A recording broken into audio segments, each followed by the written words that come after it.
The road narrowed as dusk settled in, turning the world to shadows. A traveler, cloaked in dust and silence, arrived at the edge of the village just as the sun dipped behind the thick line of trees.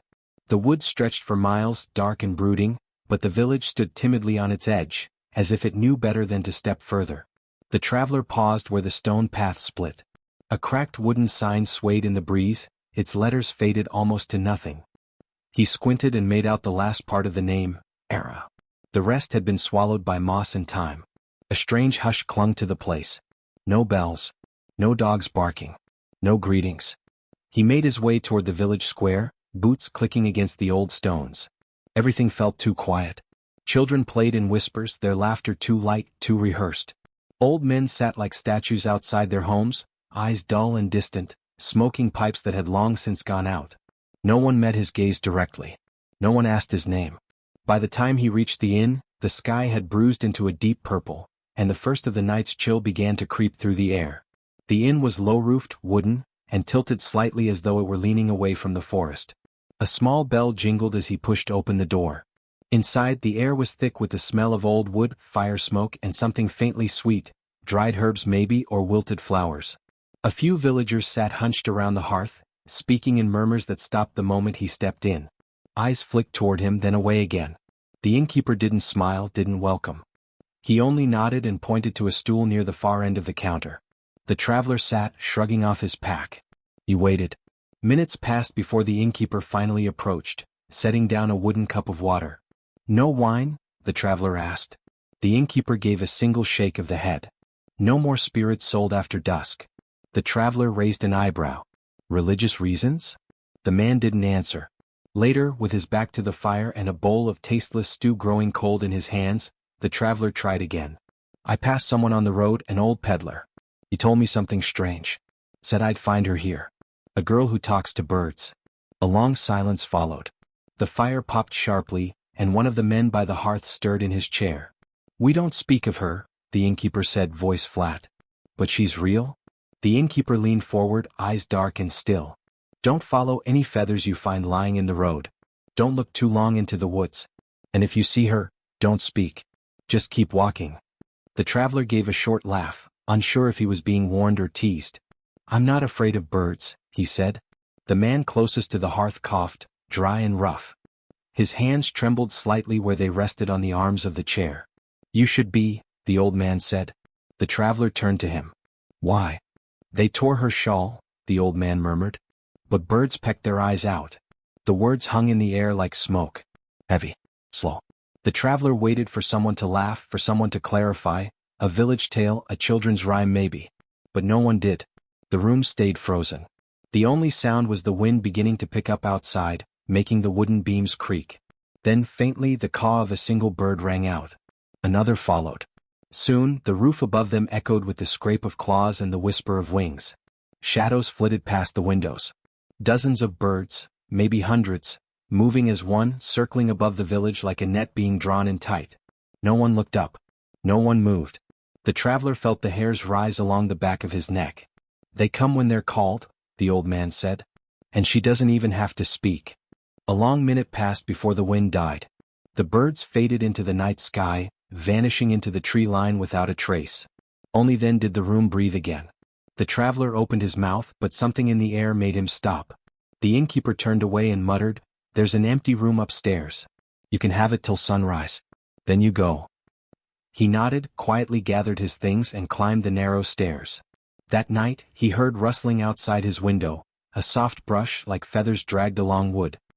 He peered through the glass into the dark, but saw only trees swaying and the glint of small, glimmering eyes.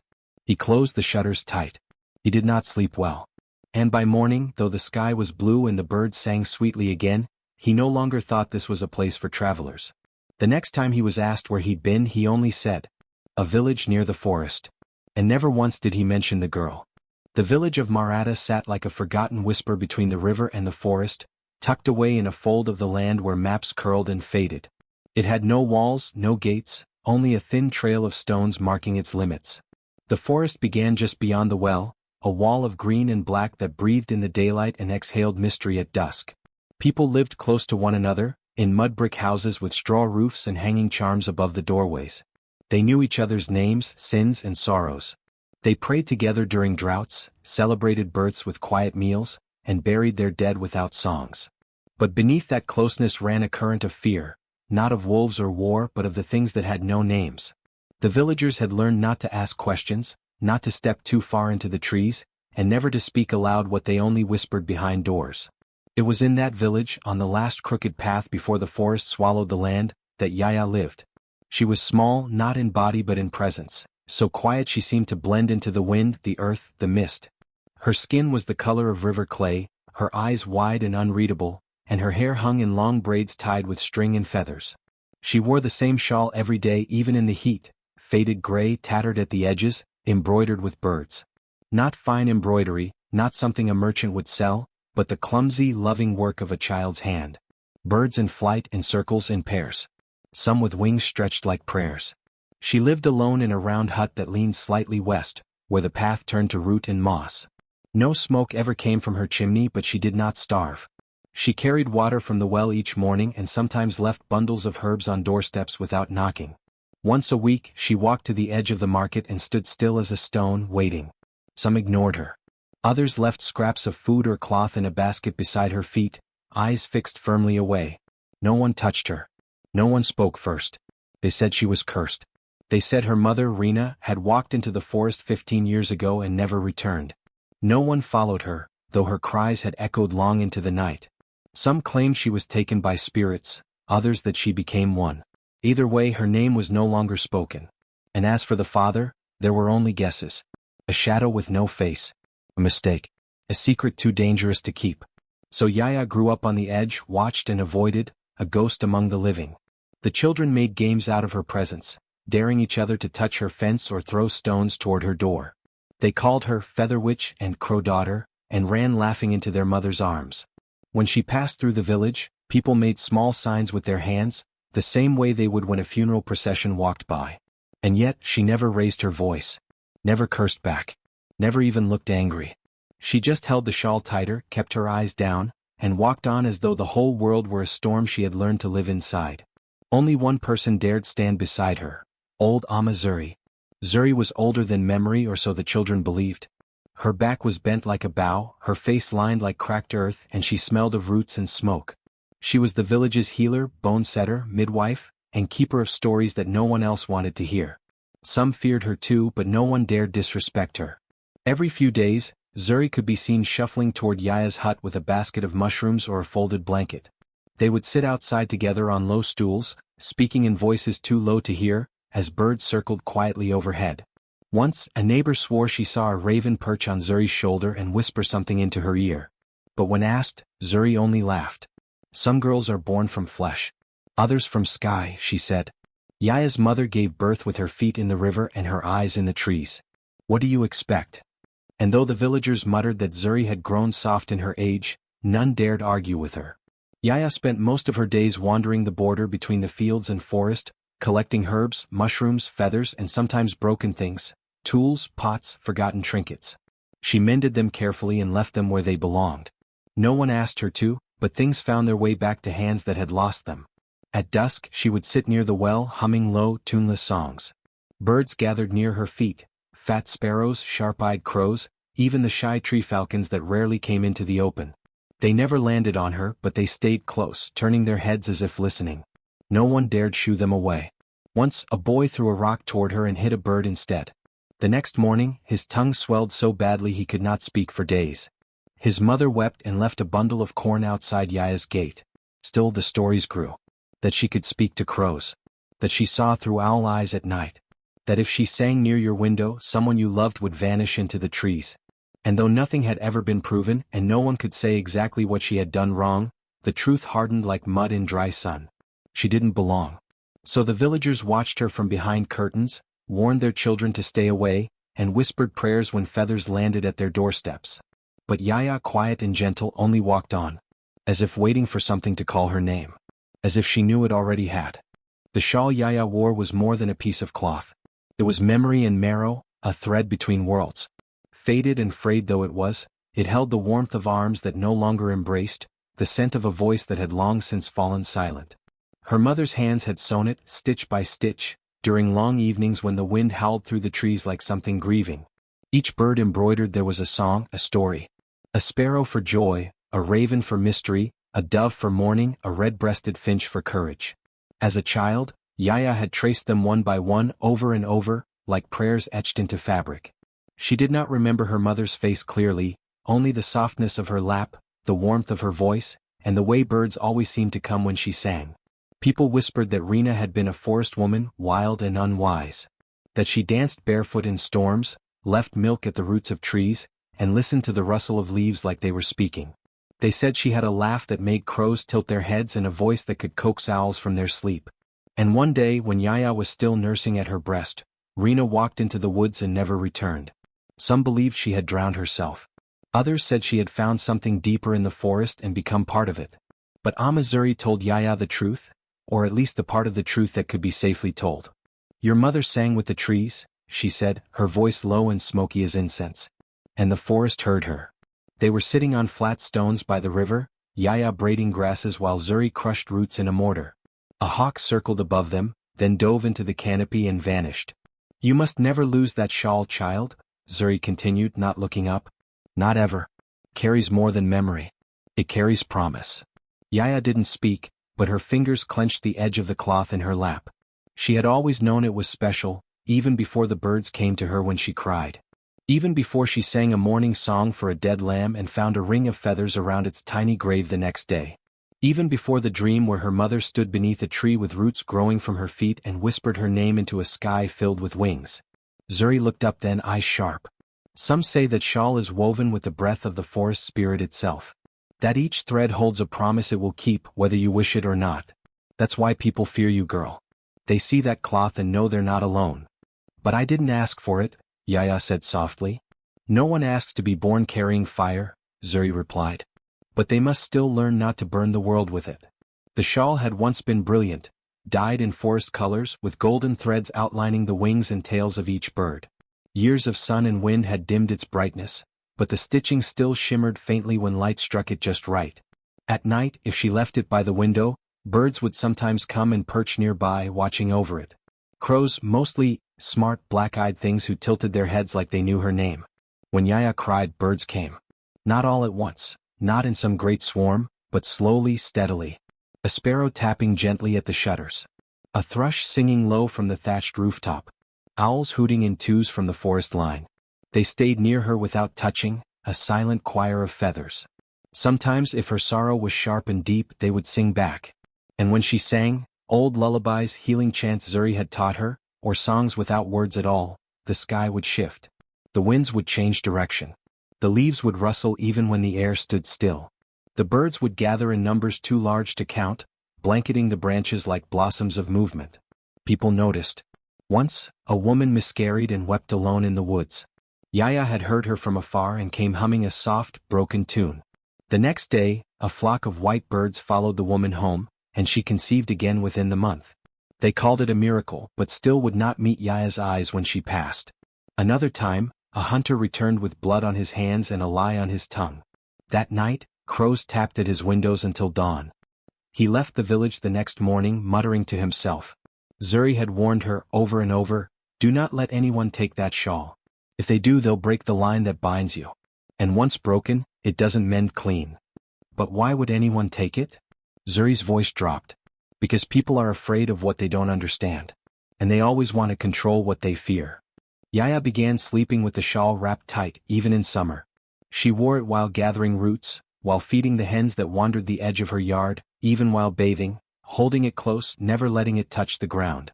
Once, a boy from the village tugged at it while she walked past. He only meant to tease.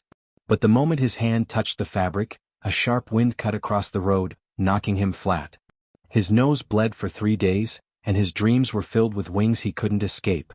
After that, no one touched her again. Still the rumors grew. "She speaks in bird tongue," they said. "She sings death songs in her sleep. That shawl is stitched from ghosts." But Yaya, quiet and kind, never answered them. She simply pulled the cloth tighter around her shoulders and disappeared once more into the forest's edge, where the trees bowed low and the birds waited. The summer had been cruel. Rain came late and left early. The earth cracked open beneath brittle stalks of corn, and fruit trees bore only bitterness. Goats died of heatstroke and hens stopped laying. The village of Maratha had seen hard seasons before, but never one where even the river seemed to recede from them like a wounded animal. Fear in such times was a hungry thing. It needed a shape, a name, someone to blame. And so it slithered where it always did, toward the girl with the shawl. They spoke her name in angry whispers now, not in fear but in accusation. It started after she came to market last, some said. She stood near my onions and the next day they rotted in the ground, claimed another. I saw her staring at the sky during the eclipse, said a third, as if that alone was proof enough. But it was Kobe, son of the village headman, who gave voice to the ugliest thought, that Yaya had cursed them all, that the birds which followed her were spies, that her shawl was not a keepsake, but a net she cast over the village's luck. Kobe had always been loud, always cruel in the way boys become when they are praised for everything but kindness. He had once chased Yaya down a path just to see her run, laughing when she tripped. Now he was nearly a man taller than the rest, his voice cracked and hard. And worse, he had others who followed him. There were 5 of them that day. Kobe and the other boys who mimicked his swagger. Dinu, who bragged more than he thought, Tasa and Lumo, twins who spoke in half sentences, and quiet Edo, who watched more than he acted. They found Yaya near the river, where the trees hung low and the stones were warm from sun. She was kneeling by the water's edge, washing leaves and flower petals with slow, practiced hands. Her shawl fluttered behind her like a second shadow. They approached in a half-circle, silent at first. A snicker from Tasa broke the hush. Yaya turned, startled, eyes wide as the river's surface. Her hands went instinctively to the shawl. "Well, look at that," Kobe said. "The witch is out gathering her potions." "I'm not a witch," Yaya replied, barely above a whisper. "But the birds talk to you, don't they?" Lumo sneered. "Maybe ask them why my family hasn't had milk in 2 weeks." "They're just birds," she said. "Liar," Kobe snapped. He stepped closer. She backed up, the river lapping at her heels. "I think we should see that shawl of yours. Maybe it's hiding something," he said, reaching for her. "No," she cried, holding it tight to her chest. "You can't, don't, please." But he was already grabbing at it. She struggled, twisted, tried to slip past him, but Dinu blocked her path. The twins laughed. Edo stood still, eyes darting between Yaya and the others. "Let go," Kobe growled, yanking hard. The shawl slipped from her grip. She screamed. A sudden gust of wind stirred the trees. A single crow called overhead, harsh and sharp. "Give it back," Yaya begged, stumbling toward Kobe. "Please. It's not just cloth. It's all I have." Kobe held it high like a banner, smirking. "Then you should have kept it hidden." With a quick jerk, he tore it along one seam. The fabric ripped like a scream in the still air. Something shifted. Birds, dozens of them, began to appear in the sky. At first, no one noticed, just a few crows circling silently.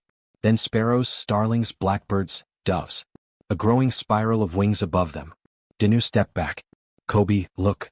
But Kobe was laughing. "Let's see what's inside this thing," he said, pulling at it again. Another rip. Then another.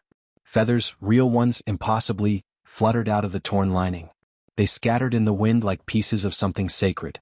Yaya dropped to her knees, tears streaming down her face. "Stop.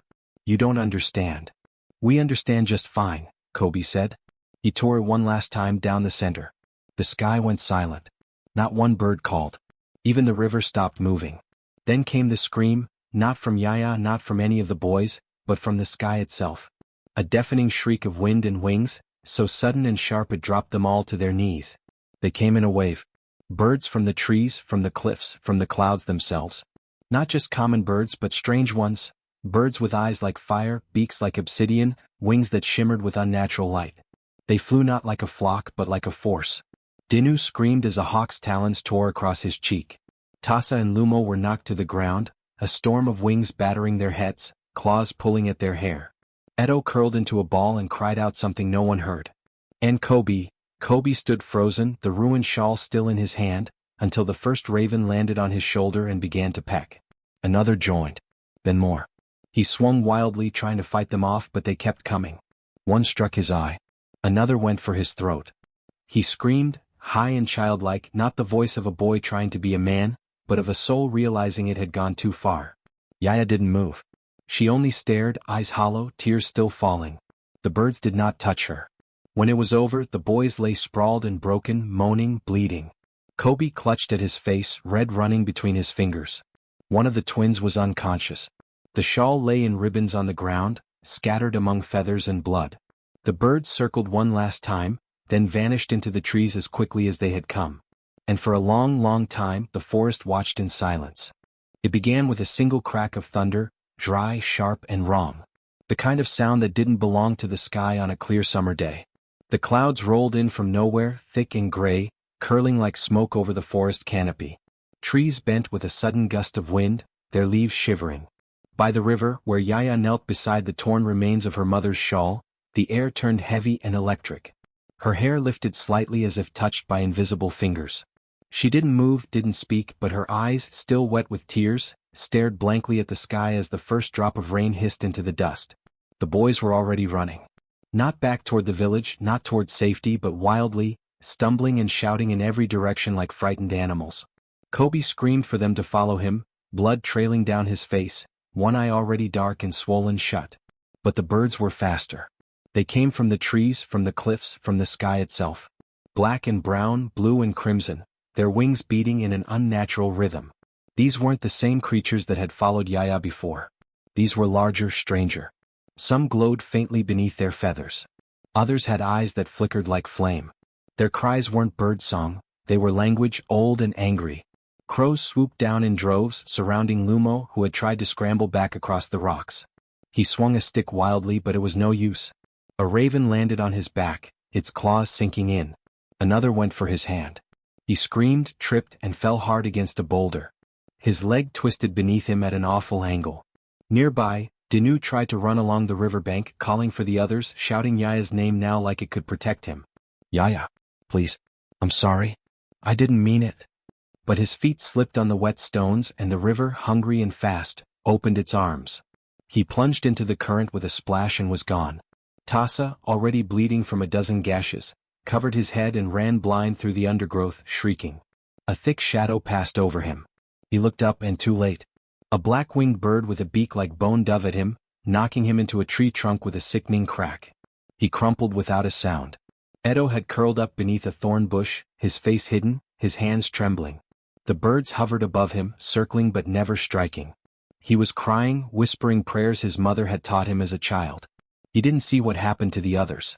He only heard the sounds, shrieks, flapping wings, tearing cloth, bone on bark, water closing in over a scream. And Kobe. Kobe ran in circles, blood running down both cheeks, still clutching the last scrap of the shawl. He swung his arms wildly, swearing and shouting, until one of the larger birds landed on his shoulder. It had feathers like smoke and eyes that burned with gold. Its beak darted forward, straight into his remaining eye. He screamed and screamed and screamed, but no one came. Back in the village, people turned toward the forest as the sky darkened. Wind rushed down from the trees, rattling windows and slamming doors. Chickens scattered. Goats cried out. The bell above the shrine rang though no one touched it. Then came the screams. One voice first, distant, muffled, then another, higher, younger. They echoed through the trees and over the fields, long and terrible. Then a sound like thunder again, but lower, closer, and filled with wings. Villagers came running to the square. Mothers clutched their children. Men grabbed tools with shaking hands. The elder shook his head, mumbling old prayers that hadn't been spoken aloud in years. Amazuri stood silently at the edge of the path, eyes closed, her lips pressed together. She knew. After what felt like hours, though it could not have been more than minutes, the screams stopped. And with them the storm. The clouds unraveled. The wind died. The trees stood still again. A small search party gathered, men with blades and axes, too afraid not to go, too afraid to say what they were really looking for. Zuri did not join them. She only said, "They won't find her. But they'll find what's left." And they did. Near the river, feathers blanketed the earth like snow. Some were red, tipped in blood. Others shimmered silver blue. The water still ran, but slower now, thickened somehow. Dinu's body washed against the rocks, his face pale, his eyes open to the sky. Lumo was pulled from beneath the boulder, his leg shattered, his mouth repeating a single word over and over, eyes, though no one knew whose he meant. Tassa lay broken near the tree line, unmoving but breathing. And Kobe? They found him last. He was crouched in a hollow between roots, his hands covering his face.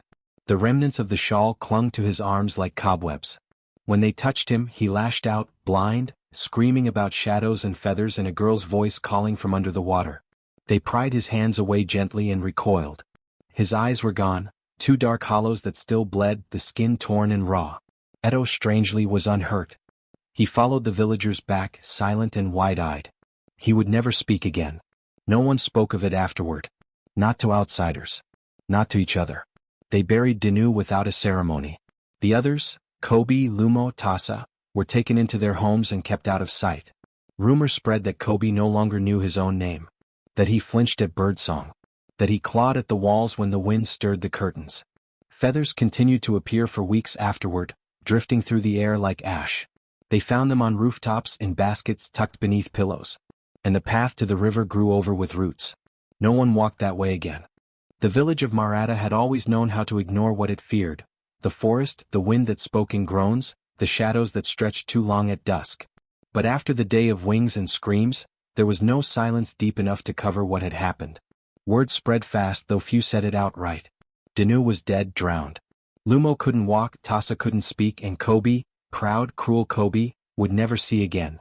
Even the quiet boy, Edo, wandered the village like a ghost, blinking but empty, as if his mind had been scooped out and left behind in the woods. None of them could explain what had happened. They tried, at least the ones who could still talk. They spoke of wind and shadows, of birds that shouldn't exist, of pain and voices and something old watching them from the sky. But their stories twisted in their mouths and none of them could agree on the details. Except one thing. They all blamed Yaya. Kobe, from within his darkened hut, raged without rest. Day and night, his howling voice scraped against the walls of the village like a blade. She sent them, he shouted, hoarse and mad. She brought them down on us. I tore the shawl and they came. His mother tried to silence him, tried to soothe him with herbs and honey, but he swatted her away. He scratched the walls until his fingers bled, cursed Yaya's name until he lost his voice. Then, when it returned, he cursed her again. Others began to follow his lead. Whispers gathered in corners like smoke. She cursed the shawl. She called the birds.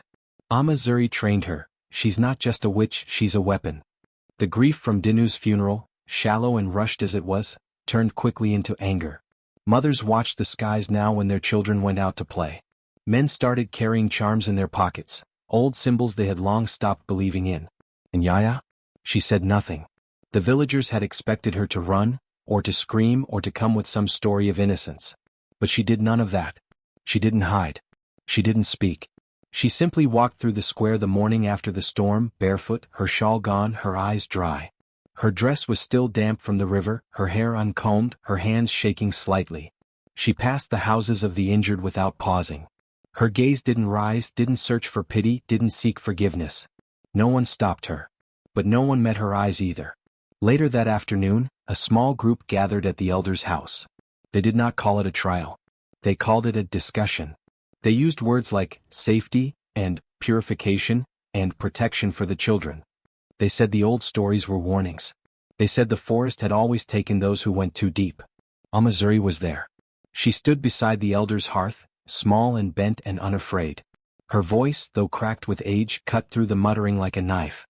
The forest does not punish without cause, she said. It does not answer every call. It listens and it weighs. What it did to those boys, that was not witchcraft. That was justice. Are you saying they deserved it? Kobe's mother cried. I am saying that the forest defends the innocent, Zuri replied. And Yaya was not the one who started the tearing.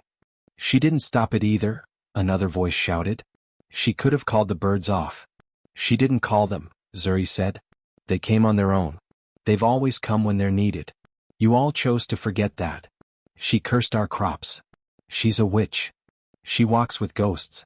The elder raised his hand, silencing the room. He was older than most of them, his beard silver, his eyes sunken. He had seen things they hadn't and had forgotten more than they knew. Whether the girl is cursed or not, he said slowly, it's clear that her presence brings danger. The forest watches her, and now it watches us.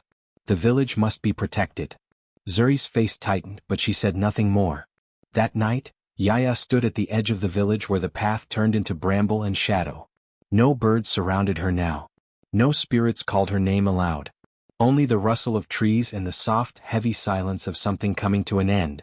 Amazuri came to her one last time. She pressed a small pouch into Yaya's hand, herbs, dried roots and something heavier, something wrapped in cloth that clinked like bone or stone. Go deep, Zuri said. Farther than the paths go. Let the forest know your name. I don't want to hurt anyone, Yaya whispered. You haven't? They hurt themselves trying to control what they never understood. Yaya looked at the village one last time, at the windows glowing with firelight, at the crooked roofs, at the familiar doorway she had passed since childhood. It didn't feel like home anymore. Maybe it never had. She stepped into the trees without a sound. The forest opened before her. Branches moved aside as if they had always been waiting. And behind her, the village of Maratha exhaled a breath of fear and let her go, pretending they were the ones who had made the choice. Yaya walked into the forest as though she had always belonged there, though she had never truly entered its heart before. The path narrowed quickly, swallowed by ferns and twisting roots. The air was thick with dampness and the scent of moss, of earth turned over, of life breathing unseen. Every step she took seemed both small and infinite, the village shrinking behind her as the trees grew taller, older, almost sentient. Birds appeared quietly at first, a sparrow here, a crow there, watching from low branches. Then more arrived, thrushes, woodpeckers, owls perched silently in the shadowed canopy. They formed a winding line ahead of her, not forcing her direction, but beckoning with small, deliberate movements. She followed, her bare feet brushing over roots and soft soil. Each step was lighter than the last, as if the forest itself carried her forward. The wind whispered through the leaves. It spoke in words she almost understood, a soft murmuring that carried both warning and welcome. She kept her eyes on the birds, who darted ahead to clear the way. Occasionally they hovered, tilting their heads as if to measure her worthiness. Hours passed without her noticing. She crossed streams that murmured secrets she could almost grasp. Moss hung from branches like green curtains, and roots curled up from the earth like protective fingers. Finally the birds led her to a glade, hidden and untouched, where sunlight fell in golden shafts, warming the forest floor like firelight. The glade felt alive in a way she had never experienced. Every leaf seemed to shimmer, every shadow pulsed with rhythm. At its center lay a mound, soft with earth and covered in flowers of impossible colors. She recognized the shawl's embroidery in the shapes of the petals and leaves. The birds, the flight, the wings stretched in silent song. Her chest tightened, and a strange warmth rose in her stomach. A voice called to her. It was not a human voice, though it carried the timbre of her mother's tone. Soft, warm, threaded with the rustling of leaves and the distant whisper of wings. Yaya, it said, you have come. She knelt by the mound, hands trembling. Mother? The voice chuckled, mingling with the rustle of branches. I am not gone. Not entirely. The forest took me as it always should have. I am the wind in the trees, the song in the birds, the breath beneath your feet. I am all the places you fear and all the places you will love. Her eyes blurred. Tears, she realized, were no longer hers alone. They mingled with the forest's pulse, carrying centuries of unseen life. She reached toward the mound, feeling the softness of leaves under her fingers, and found the shawl there. Somehow, impossibly, the fabric was whole again, threads of green, brown, and gold interwoven with actual leaves and feathers, shimmering faintly in sunlight. She lifted it over her shoulders. The weight was different, heavier and lighter at once, more alive than fabric should be. The birds gathered around her, landing on branches and stones, watching. One touched her shoulder lightly, then another, until they formed a circle. Their eyes glimmered with a strange intelligence, unbound by fear or cruelty, reflecting the pulse of the forest itself. The forest spirit spoke again. You carry what I left behind. You are both of the world that hurt you and of the world that protects you. You are changed, Yaya. Not just in heart or mind, but in flesh, in spirit. You are no longer only human. Do you understand? I think, yes, she whispered, brushing her fingers along the feathers of the shawl. She could feel energy flowing into her fingertips, a hum through her veins. Her hearing sharpened. She could hear the murmur of roots beneath the soil, the chatter of insects beneath bark, the heartbeat of birds hidden in the canopy above. Her vision adjusted to the dark corners of the glade, where every shadow was a movement, every movement a life. Do not fear what you have become, the voice said. The forest chose you. It will teach you. And it will protect you. But you must choose who you protect and how. Yaya stood. Her reflection in the water of a small pond revealed a face familiar yet strange, eyes slightly too bright, pupils darting like a bird's, hair that seemed to stir even when the air held still. Her movements felt different, lighter but more deliberate. She lifted her arms and the shawl responded, feathers stretching and shifting, leaves bending in harmony. A bird landed on her hand, another on her shoulder. The forest seemed to exhale around her. For the first time she felt a connection to everything, to the whispering wind, the rooted trees, the creatures hiding and waiting, the glade itself. She breathed deeply. The voice murmured again, soft now, like a lullaby blending into the rustle of leaves. Go Yaya. Walk between the worlds. Learn what must be learned. Protect what must be protected. Remember that the forest sees you always. She bowed her head, and when she lifted it, she was no longer the girl who had walked from the village that morning. She was something else, and yet entirely herself. The birds took flight together, circling high, then vanishing into the far canopy. The glade fell quiet, but the life within it hummed under her skin. She folded the shawl tighter around herself, stepping forward into the deeper forest, guided by instinct and the faint, lingering presence of her mother's voice. And though the forest was vast and shadowed, and though the world beyond still pulsed with fear and ignorance, Yaya moved through it with certainty. She was no longer just the girl the villagers feared. She was part of the forest itself, a living thread between the earth, the sky, and all the creatures who dwelled within. Her steps were silent, but the forest felt them. And it was ready. The seasons cycled through Maratha, and yet nothing changed for the better. Years passed, but the warmth of spring seemed uncertain, the rains arrived late, and the sun scorched the earth with an uneven hand. The villagers did their best to plant, harvest, and survive, but the forest encroached steadily, creeping closer to houses and fields alike. Roots snaked across pathways once smooth, and trees leaned unnaturally over rooftops, casting long shadows at midday. Even those who tried to ignore it felt its presence, a persistent, watching weight that settled into bones and whispers. The crops, once reliable, began to fail. Cornstalks withered before reaching maturity. Fruit trees blossomed prematurely only to drop flowers and fruit too small to nourish. Livestock grew sickly. The river that had once run clear and steady now meandered in shallow, silty streams. The villagers prayed, poured offerings at shrines, and called on old spirits, but the forest did not answer their pleas. The air itself felt watchful, charged with something unseen. Birds that had once dotted the skies in cheerful flocks disappeared. Occasionally, a crow or a hawk would pass overhead, silent and quick, eyes glinting with intelligence. No sparrows sang, no doves cooed. The village felt hollow without their songs, as though life had pulled back to the edges and refused to remain in the heart. The villagers' unease turned quickly to fear, and fear always seeks someone to blame. When crops failed, children fell ill, and storms tore through the roofs, it was easy to remember Yaya, the girl with the birds, gone into the forest years ago.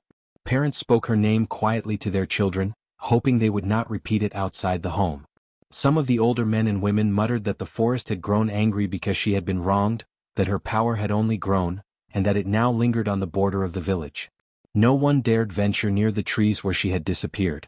A new headman came into power during these troubled years, a stern, practical man named Bari, who believed that human strength could tame the forest and restore the village to its former order. He did not believe in spirits or curses. He did not believe in Yaya. He believed in wood and axes and sweat. Bari called upon men from the village to cut the trees creeping too close to homes and fields, arguing that firewood and timber would both feed and protect them. With axes in hand, a group of 5 men ventured into the thickest parts of the forest. The air was damp and suffocating, the shadows almost alive. Branches seemed to move with their approach, bending to let them pass or shifting abruptly to block their path.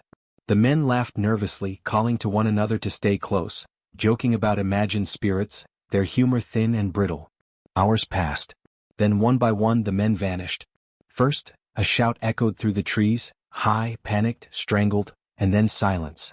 The others called for him, moving closer to the sound, but when they reached the place where he had been, there was nothing. No footprints. No blood.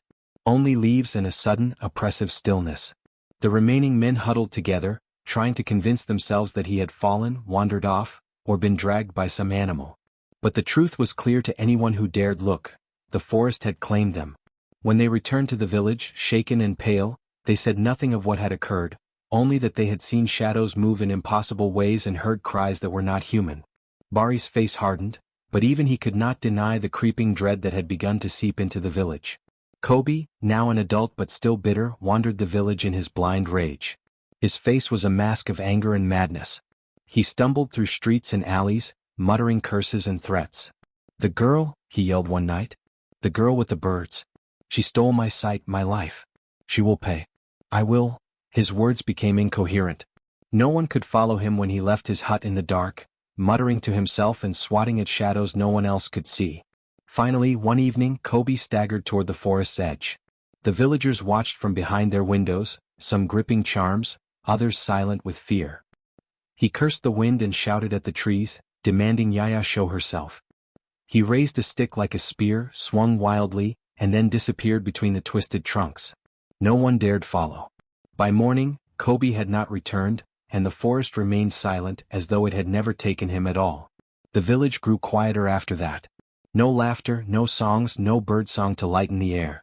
Even the children sensed the weight of something watching, moving in the spaces between branches, tracking them with unseen eyes.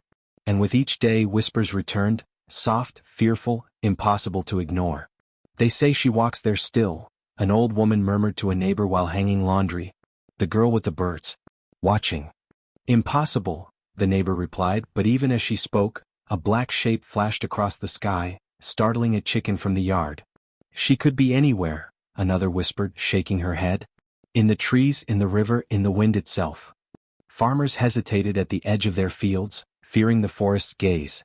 Hunters refused to enter the woods, claiming they had heard the cries of birds that were not birds, and footsteps that were too light for human feet. Amazuri, now older and frilier, warned the villagers repeatedly, though few listened. Yaya is not your enemy, she said. The forest only moves to protect those who are innocent. Do not mistake its justice for cruelty. It has chosen its own guardians, and it walks in ways you cannot follow. Yet her words fell on ears full of fear and memories of the dead and maimed. The villagers' hearts were hardened by loss, and fear is a more convincing teacher than wisdom. Rumors grew with every failed harvest, every shadow in the trees, every strange cry at dusk. They say she will come for us one day, a young man said in hushed tones to his wife. The girl with the birds. And then the forest will take more than it did before. The forest itself seemed to respond to these fears. Trees leaned closer to homes, their branches scratching roofs as if testing them. The wind carried whispers, and at night, the villagers sometimes thought they saw shapes in the treetops. A figure small and lithe, moving with impossible speed, followed by wings and feathers that glinted in the moonlight. Fires were kept burning longer, doors were barred, charms hung from every window. Yet the sense of unease persisted, as though something beyond their understanding watched and judged them daily. Those who had once mocked or harmed Yaya remembered, with shame, her silence as the birds had taken vengeance. Kobe's fate, in particular, became a cautionary tale whispered to children. Do not touch what does not belong to you, do not anger what you cannot see, do not underestimate the forest. And though years stretched on and the village adapted to its creeping dread, one truth remained unchanged. The girl with the birds had not returned, yet her presence lingered. The forest moved with her memory. Crops failed, animals sickened, and the air seemed to hold its breath, waiting. Sometimes, when the wind shifted just so, or a black bird passed overhead and stared longer than it should have, villagers would whisper her name again. Yaya, they said softly, as if speaking too loudly might summon her. And deep within the forest, beyond the reach of their eyes and their fears, Yaya watched. She had grown taller, sharper, more attuned to the life that pulsed through the trees and the wind.